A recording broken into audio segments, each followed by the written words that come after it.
মধ্যপ্রাচ্যের বুকে হঠাৎ এক বিকট শব্দে কেঁপে উঠল পুরো দোহা। আজ শুক্রবার ভোরে কাতারের আকাশসীমায় এক চরম উত্তেজনাকর পরিস্থিতির সৃষ্টি হয়। রাজধানী দোহার বাসিন্দারা যখন ভোরের আলো ফোটার অপেক্ষায় ছিলেন, তখনই পরপর বেশ কয়েকটি প্রচণ্ড বিস্ফোরণের আওয়াজে প্রকম্পিত হয়ে ওঠে চারপাশ। বাতাসে ছড়িয়ে পড়ে আতঙ্ক আর বারুদের গন্ধ। এই ঘটনার কিছুক্ষণের মধ্যে কাতারের প্রতিরক্ষা মন্ত্রণালয় এক জরুরি বিবৃতিতে জানায়, তারা দেশের ওপর চালানো একটি বড় ধরনের মিসাইল হামলা সফলভাবে নস্যাৎ করে দিয়েছে।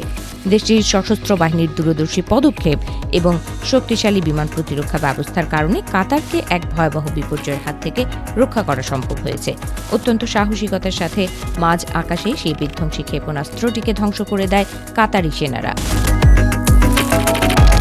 এই আকস্মিক হামলার পেছনে সুনির্দিষ্টভাবে কার হাত রয়েছে তা এখনও কাতারের সামরিক বাহিনীর পক্ষ থেকে আনুষ্ঠানিকভাবে পরিষ্কার করা হয়নি। তবে মধ্যপ্রাচ্যের চলমান চরম ভূ রাজনৈতিক পরিস্থিতির দিকে নজর রাখলে এই হামলার নেপথ্যের কারণ কিছুটা অনুমান করা যায়। বিশেষ করে গত কিছুদিন ধরে মার্কিন যুক্তরাষ্ট্র এবং এই অঞ্চলের বিভিন্ন আঞ্চলিক শক্তির মধ্যে যে তীব্র যুদ্ধংদেহী মনোভাব তৈরি হয়েছে, তারই রেশ এসে পড়েছে এই শান্ত উপদ্বীপে। আসলে এই উত্তেজনার সূত্রপাত ঘটেছিল গত বৃহস্পতিবার, যখন মার্কিন সেন্ট্রাল কমান্ড বা সেন্টকম পারস্য উপসাগরের কৌশলগতভাবে অত্যন্ত গুরুত্বপূর্ণ হরমুজ প্রণালীর কাছে ইরানের সামরিক ঘাঁটিতে একযোগে বিমান হামলা চালায়।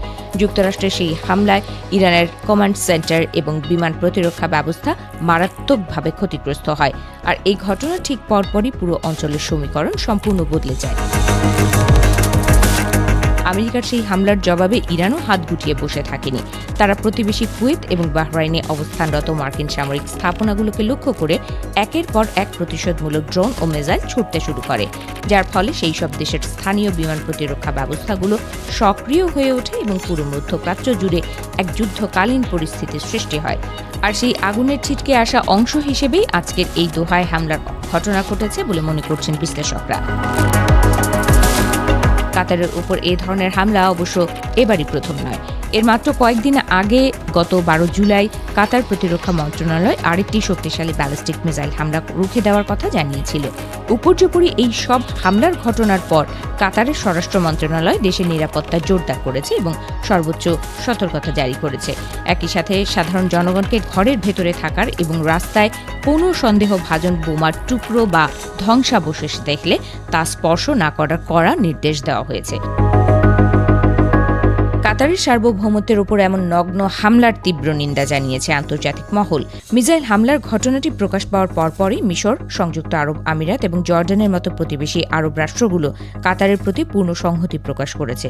তারা পরিষ্কার ভাষায় জানিয়ে দিয়েছে যে কোনো আরব দেশের ভূখণ্ডে বা বেসামরিক অবকাঠামোতে এ ধরনের হামলা কোনোভাবেই বরদাস্ত করা হবে না।